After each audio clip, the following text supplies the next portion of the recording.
Jonathan Pogash is the cocktail guru, a mixologist and hospitality expert. See? Yeah. You know big words. Dude, I'm the cocktail guru. Cheers. Jeffrey's his dad, a wine and spirits author, historian, and consultant. No, I do my homework. With decades of experience, they're always looking for the next big thing. Join this father and son duo for a few laughs as they explore the hottest trends in hospitality with the service industry's leading trailblazers and tastemakers. Welcome to the Cocktail Guru Show.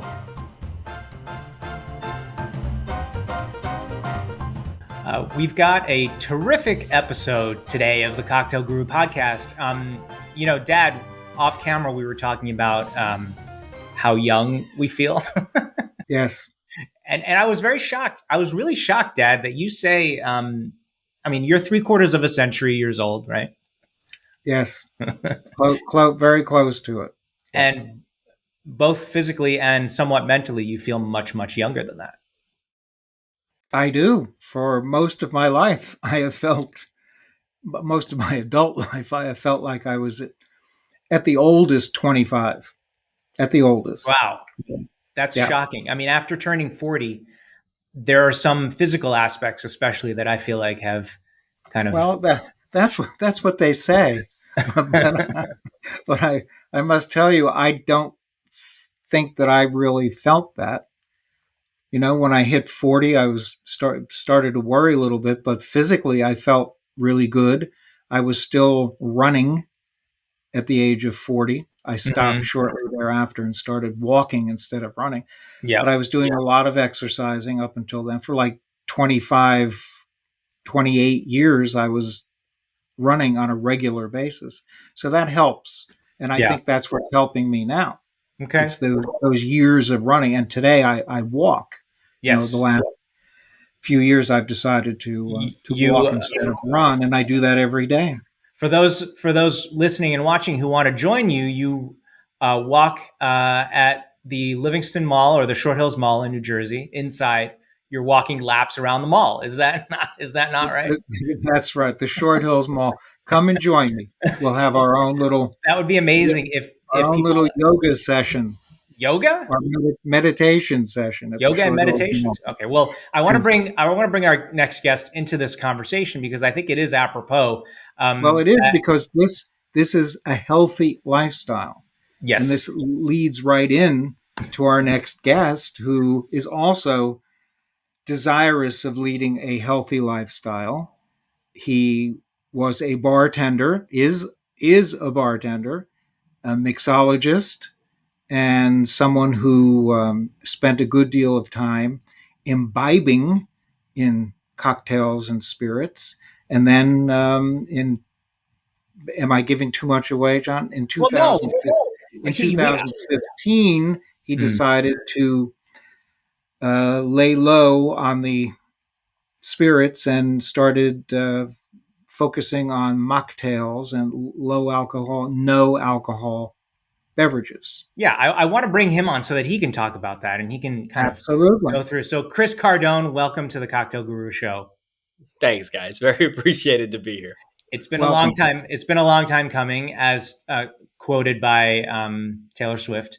Chris Cardone, we have you on here. You're a good friend. I've known you forever, it seems, since I think we were in our 20s, potentially. And you're New York through and through, born and raised. I believe, is that correct? That is correct. Long Island. Yeah, Long Island. Don't tell anybody. We'll just say New York. I don't. Yeah, okay, New York. But you've made quite a career for yourself, working independent events, working bars, developing beverage programs, working with non-alcoholic beverage brands, and really promoting your personal journey from working in spirits, still obviously working in spirits and serving them, but also personal journey of cutting alcohol and maintaining health within the industry. Is that not right? Yeah, it has been a journey. I actually met you at the Astor Center. You were doing a cocktail class, and this was in the middle 2000s. And I was kind of fresh off the Flair scene. The Flair scene was, you could read the writing on the wall. Flair was kind of on the way out, and mixology was all the rage, and the speakeasies were all popping up. This was the time when Employees Only had just opened up, and PDT had just opened up, and Julie Reiner was starting to get hold of her spaces with Audrey Saunders, and like Pegu and all that kind of things was happening. And you were teaching a mixology class, and I was trying to gobble up any pieces of information I could. And it was a very good class, and I stayed afterwards and we chatted, and we've been besties ever since. Wow. That was the first time we met?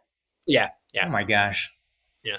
And so, as far as the alcohol stuff, yeah, I was, Jeffrey, you put it very lightly when you say I imbibed in alcohol. I would say I over imbibed in alcohol for a very long time. And I think that's just a natural progression of many people in the alcohol industry. I use the analogy of a whirlwind, where you get sucked into it, and it's very hard to get out once you get sucked in. And so I would wake up very frequently saying, why am I doing this? I need to quit. I need to I need to stop doing this as much. I need to drink less. I need to get this under control. And the next day I would go back to work, and I would, right back in that whirlwind by the end of the night. And so it was not a easy, and it was not a quick decision. There was a few different instances where I would have these very apocalyptic hallucinations that were unexplainable, but they were always in some way, shape, or form apocalyptic. Somebody was coming to kill me or the people I was with. And we're talking like acid trips where I didn't know reality. I was gone. And I have never done a drug in my life. I have never, smoked weed or done acid I've literally never done a drug.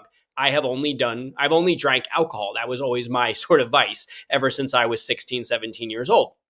And so I would just have these 3, 4, 5-hour blackouts where the plane of reality would just be gone, and I would be somewhere else. And I would be telling people that I was with about what was going on. And, obviously they were looking at me like, what are you talking about?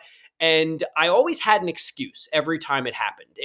I was dehydrated. I didn't have enough food. I didn't get enough sleep. I always had some reason of why these things were happening other than the truth, which is that it was alcohol related, because I've never had one since. And so that was the one commonality that I was refusing to see, right? I just kept closing my eyes and pretending it wasn't that.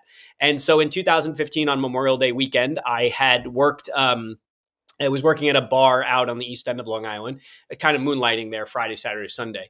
And I had worked a double on a Saturday, and I had another one of those moments where I thought zombies were coming to kill me and my current boss of that bar.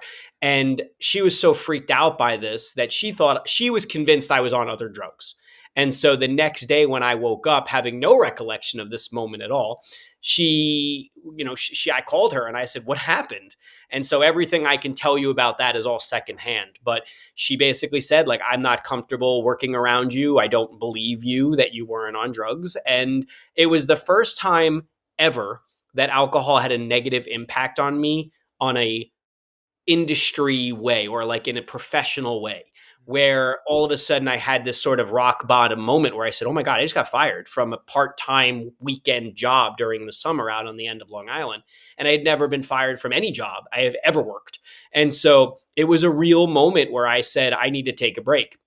And so on Memorial Day, that's the day I celebrate. I don't know what day it is of the year, but whatever day Memorial Day lands on in May is always my sober anniversary. And so it was 10 years ago recently where I said, I'm going to take a break. And I really meant it was a break. I thought I was taking 1 year off and I was going to get right back on to drinking.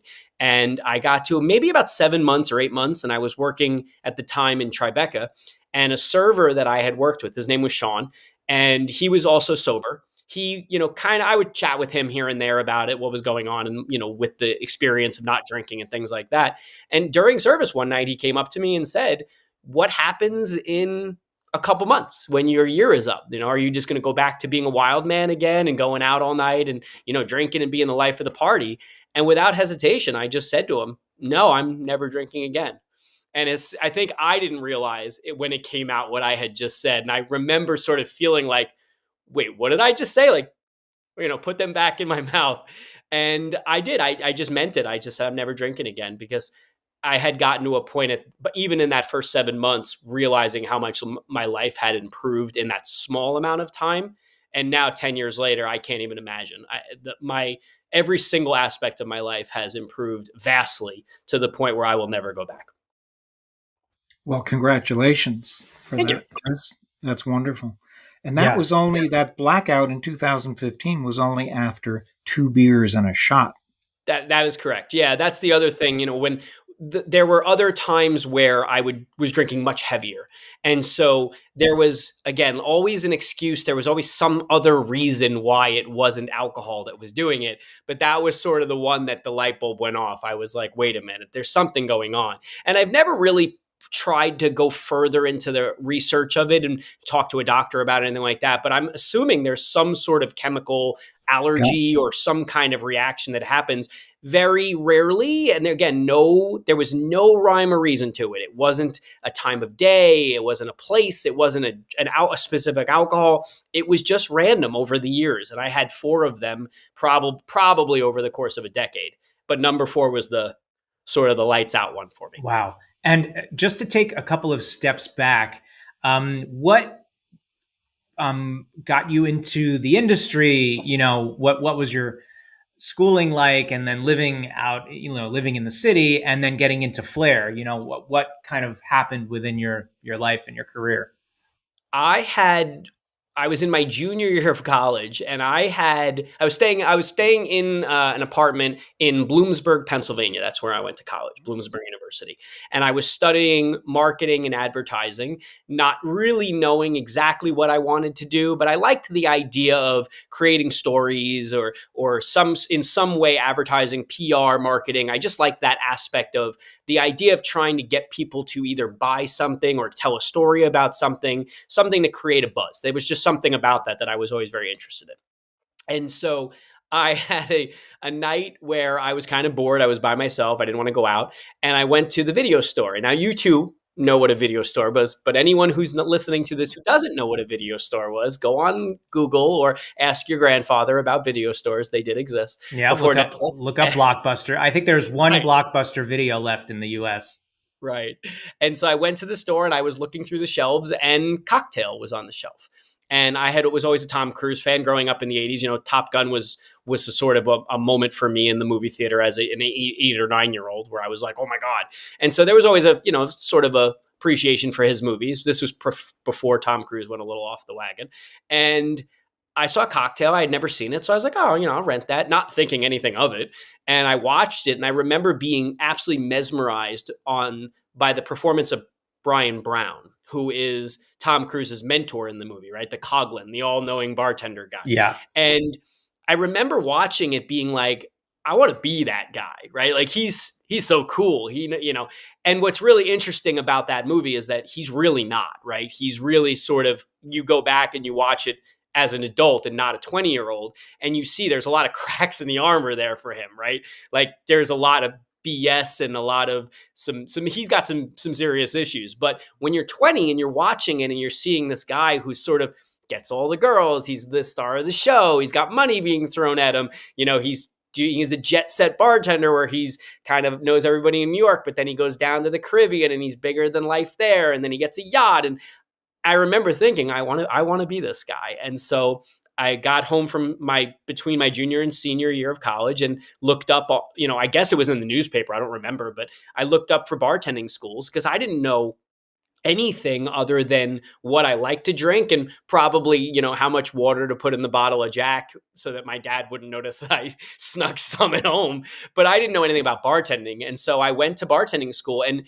granted, bartending school, I don't know what it's like now, but back then is kind of sort of a waste of money in that you didn't really learn how to bartend, right? You didn't learn about mixology, you didn't learn about cocktails. I mean, we were learning about like things that 99% of people don't ever make, Godfathers and Rusty Nails and electric lemonades. It was like the 90 cocktails or even the pre-cocktails that no one really orders to that anymore. People I know trying to bring back some of those things and trying to like revisit them and make them good cocktails. But what I thought was really actually valuable was that you learned how to use 2 hands.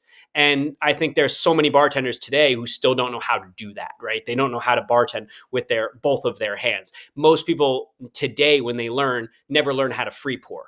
They learn how to just jigger pour right from the start. And so there was some value in it. But at the time, it was like $250 for 40 hours. It was kind of silly. But I graduated, and one of the trainers at the school was kind of into the Flair thing, very minorly, but he kind of was into the idea. And so I remember thinking in my head, like, when I get comfortable, I want to start learning how to do that. And then I went back to college, and I was looking online, and there was something called the Flair Bartenders Association. And I went on their website, and they had a competition coming up in August of 2001. And it was in the Grand Cayman Islands. And I had never left the country ever. My parents were not travelers. And so I remember calling them from college saying, hey, I just want to let you know I just signed up for this competition, this bartending competition in the Cayman Islands. And I remember them being like, wait, what did you just say? And so I did. I went to the Caymans. I was the first time I ever left the country on my own. And the group of bartenders there who have all gone on to do amazing things. Like Philip Duff was down there as a judge. And I mean, I know you two know Philip well. And, he's gone on to do amazing things. Tobin Ellis was a competitor, and he's gone on to do amazing things. And there were so many other people there that have now opened up spaces or are massive consultants and like all these things. But they were all down there. And it was such a fraternal environment. There was no ego. There was no pushback. Everyone was on the beach kind of showing each other moves and kind of helping each other with their moves. So, someone would come over and be like, I see you're having trouble with that. Can I tell you what you're doing wrong so you can nail it, the move? And it was just such a really, really incredible environment. And that was it. I was sucked in from then on. Wow. I had no idea that's what brought you into the Flair scene. And so you decided to move back to New York and get some bar jobs and continue competing in Flair competitions, and then eventually transition to doing craft cocktail stuff. Yeah. Yeah. Yeah. The writing was on the wall in the middle 2000s, right? So there was a good, I want to say maybe 7-8 years where Flair was king, right? No one was talking about cocktails. Yeah. Dale DeGroff was talking about cocktails, but no one else. And so Flair started to sort of die out when the cocktail thing came around, because the issue with Flair has always been, it's always been about everything outside of the glass, right? It's the manipulation of the tools, it's the show, it's the excitement, it's the entertainment, but the drinks were never good. And even in the competitions, looking back at them, I mean, we were making terrible, terrible drinks. But when the bottles were all filled with water 99% of the time. And so it was never about what was in the drink. And then when the craft cocktail stuff came about, it was the exact opposite, right? It was everything was in the drink and nothing else matters. But I guess that's usually that's life, right? The pendulum swings hard both ways, right? And so I remember thinking to myself, now 7, 8, 9 years into this business, oh, I better really quickly learn about this if I'm going to continue to go this route, so that I don't age myself out in a way, right? I'm not useful if I'm a Flair bartender in a world where everyone is learning about craft cocktails. And so I reached out to multiple people. And again, like I even said with you, I went to your class, I went to every USBG meeting I could in the city. And I just tried to be a sponge. I tried to just suck up as much as I could, as often as I could. And I got lucky. I got some really, really good mentors in the early 2010s where right place, right time, right? I started working with Julie Reiner at Lani Kai.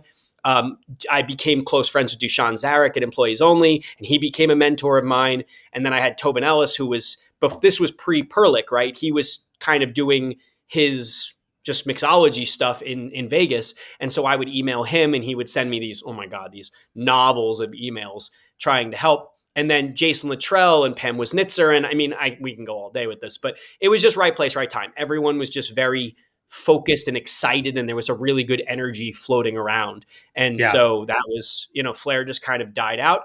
But what was interesting was that it didn't die out for me on a corporate level. So even while I was learning the mixology stuff, I was still getting hired for these really interesting events. Like I did one for Murakami, the very famous Japanese artist. He had a gallery opening, and down in the Lower East Side, and they had an event at a club. I have no idea what the club was called, but they had an event at a club, and so they had 100, 200, whatever people downstairs, and they hired me to be Murakame's bartender upstairs in the VIP room. So it was just him and his family.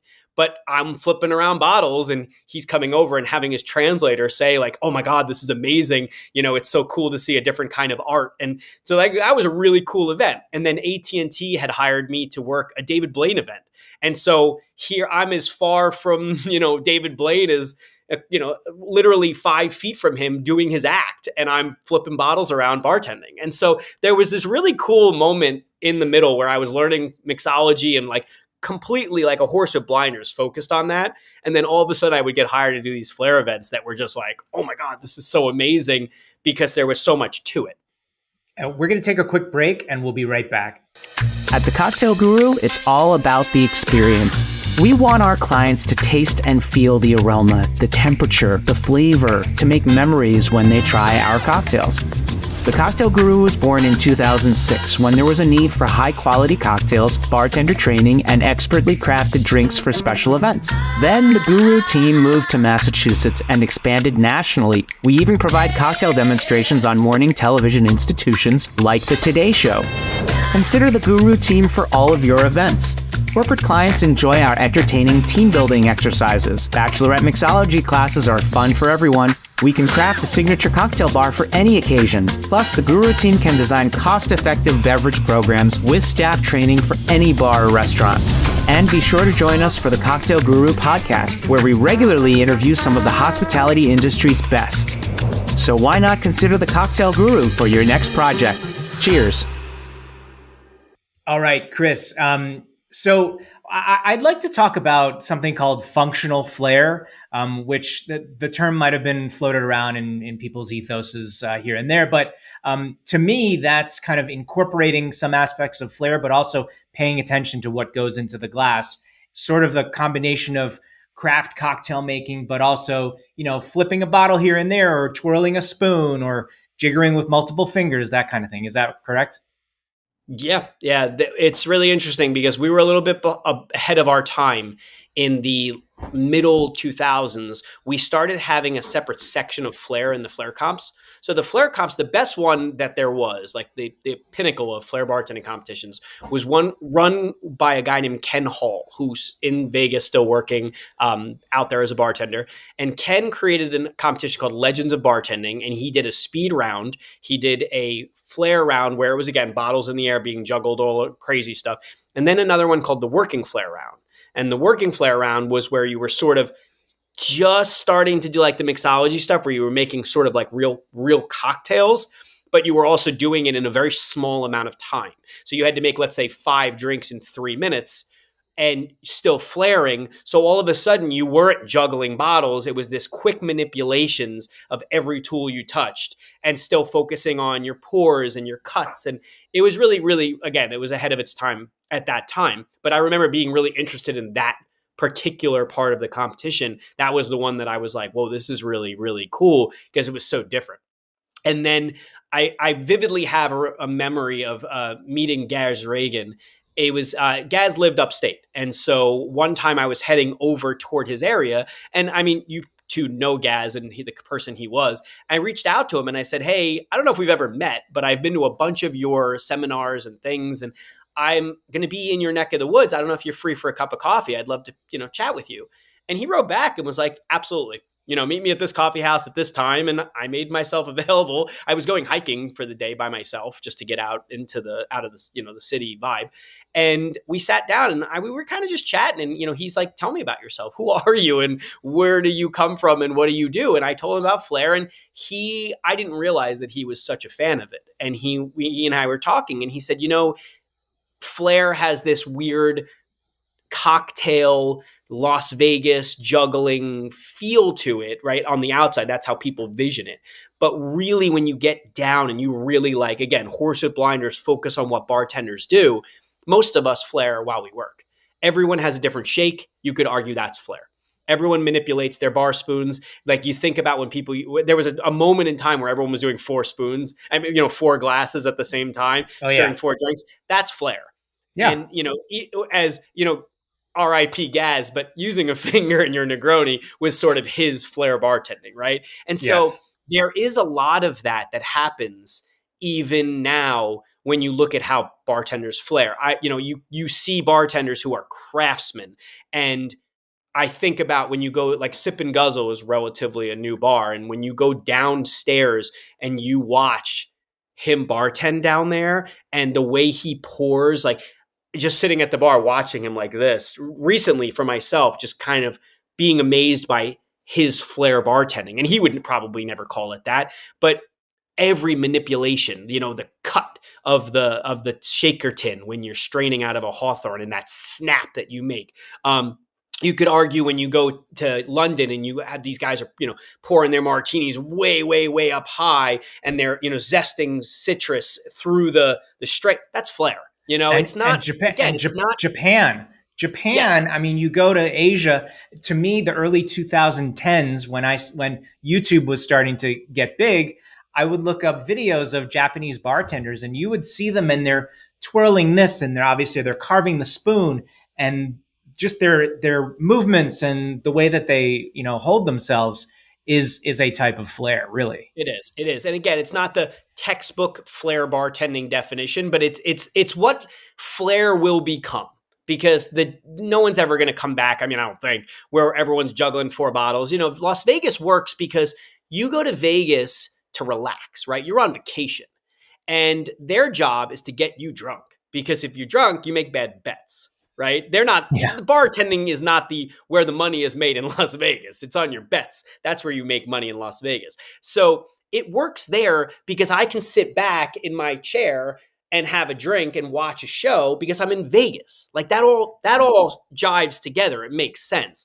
But 99% of the other parts of this country, or the world for that matter, it doesn't really make sense to watch somebody juggling bottles.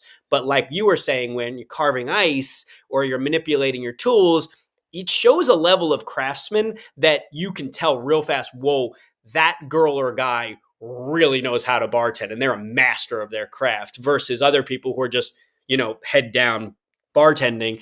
You can see the difference. You feel the difference. Yeah. And how about pivoting to now and going back to the non-alcoholic drinking scene, and really, where it is now, and you've worked with several non-alcoholic beverage brands, spirit brands, including one called Via Carota. I'm not entirely sure if you're still working. I think you're still doing some work with them. But what is this trend of these non-alcoholic spirits and going into the mainstream now? It's probably the thing I'm most proud of now in the industry, because when I got sober in 2015, there was no non-alcoholic products. My choice was to go to an event, to go to a bar, to go to a restaurant, whatever. My choice was to either put my hands in my pockets and stand there like that, feeling extremely out of place and very uncomfortable, being fielded multiple times by people asking me, how come you're not drinking? What's wrong? Are you sick? Are you this? Are you that? Thank God I wasn't a woman, because then it would be, why are you pregnant every 2 seconds? And so my other option was to get a tonic water or a club soda or some horrible mash of fruit juices in a pint glass with a straw. And I might as well have just put a neon sign above my head that says not drinking today. And so it was a really uncomfortable time for me to try to navigate how to go out, how to still be involved in the space of the alcohol industry and the restaurant industry, the bar industry. And then in 17, maybe it was 16, 17, Seedlip came out. And, Ben Branson has a very good ability to sort of see what the holes in the industry are and sort of like plug that hole. And so when Seedlip came out, it was the first time I had ever seen a product that was good enough to put in a good craft cocktail and didn't make it taste terrible, and where it was almost elevating it like spirits do. And I remember thinking like, whoa, this is something interesting, but I didn't see where the path was quite going.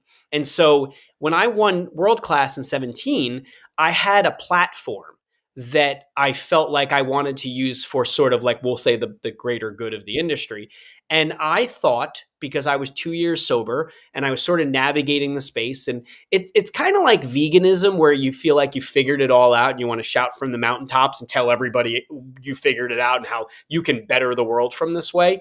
And so I did. I won world class. And the first thing I did was start shouting from the mountaintops, hey, you don't have to drink as much as everyone's drinking if you want to be successful. Because I think there's always been a sort of subliminal messaging that says, if you want to be great, you need to drink all the time. You need to be out all the time. You need to be familiar with every spirit, and you need to understand what the difference between this gin and this gin and this gin and this gin and this rum and this rum and this rum.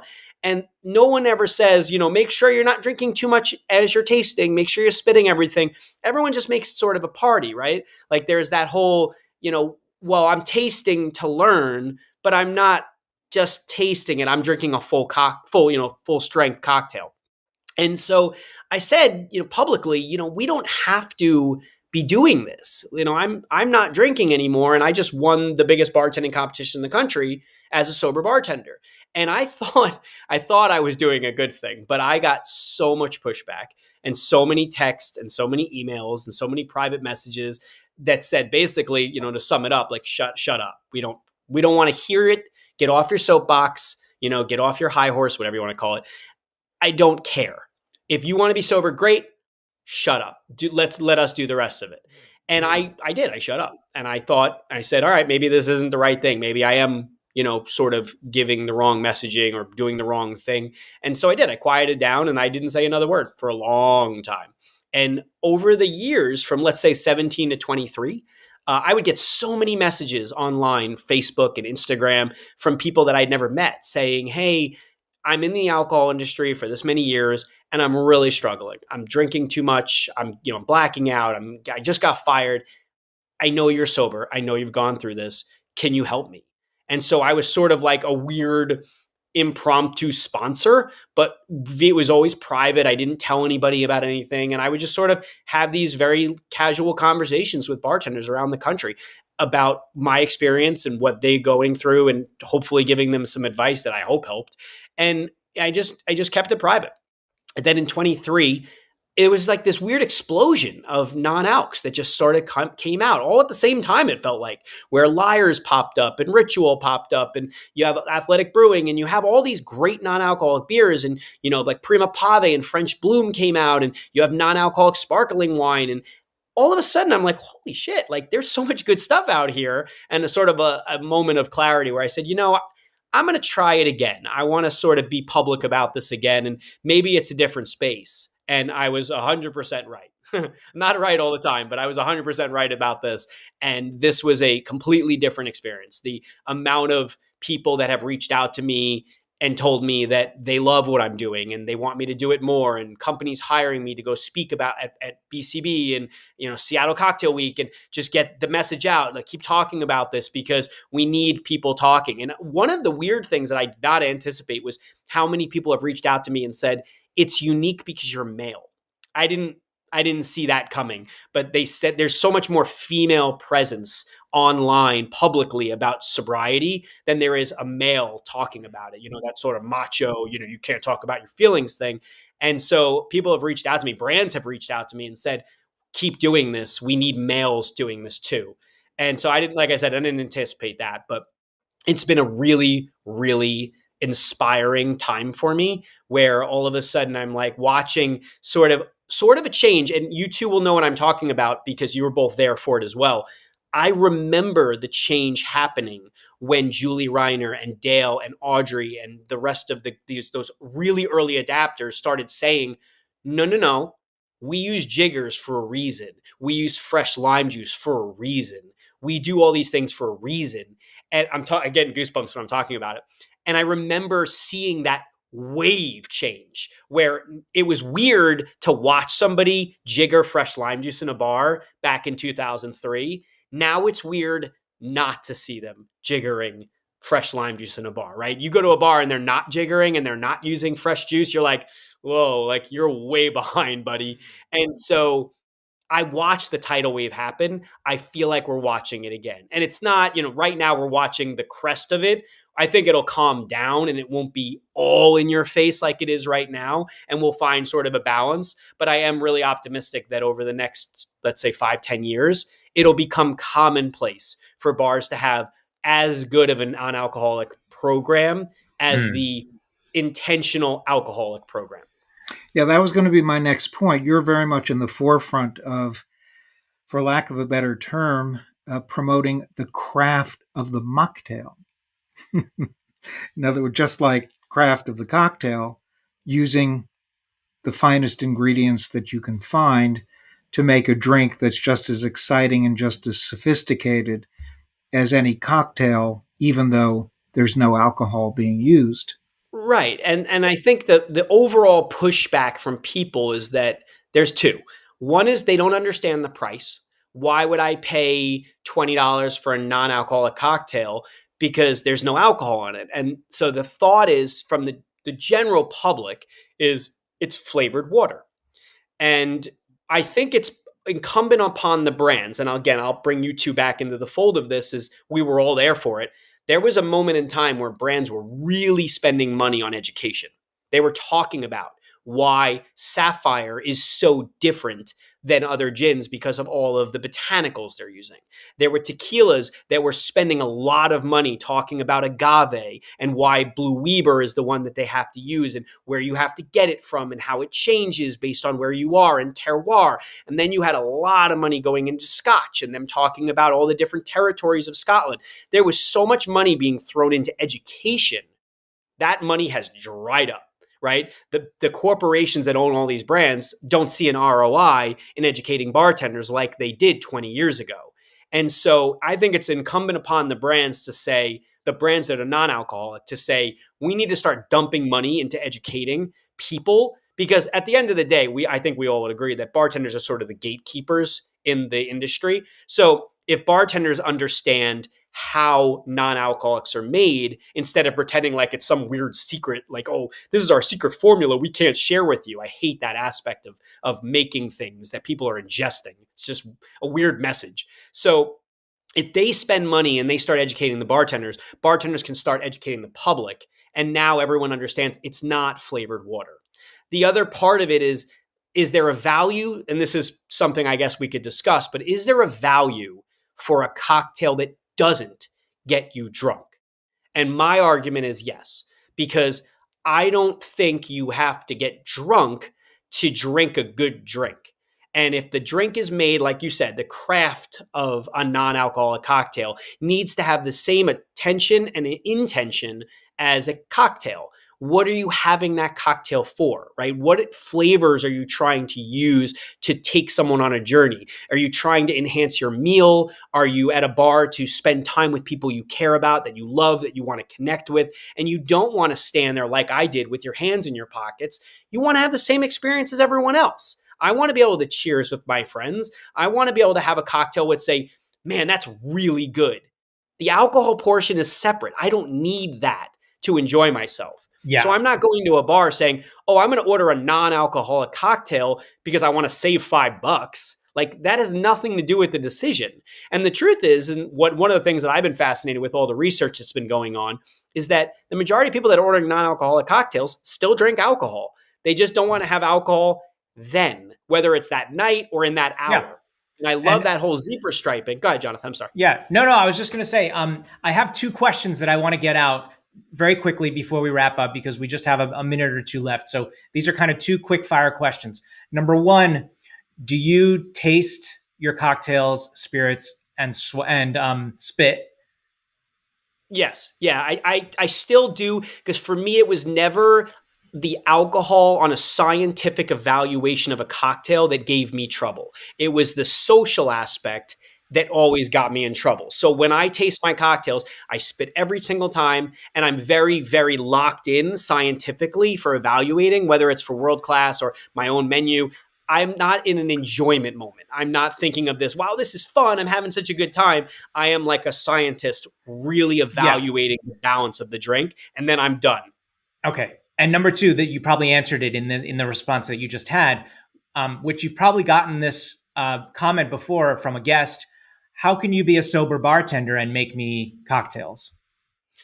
Again, I think that there's definitely a very sensitive question there, because I am fortunate enough to be able to compartmentalize the difference for me.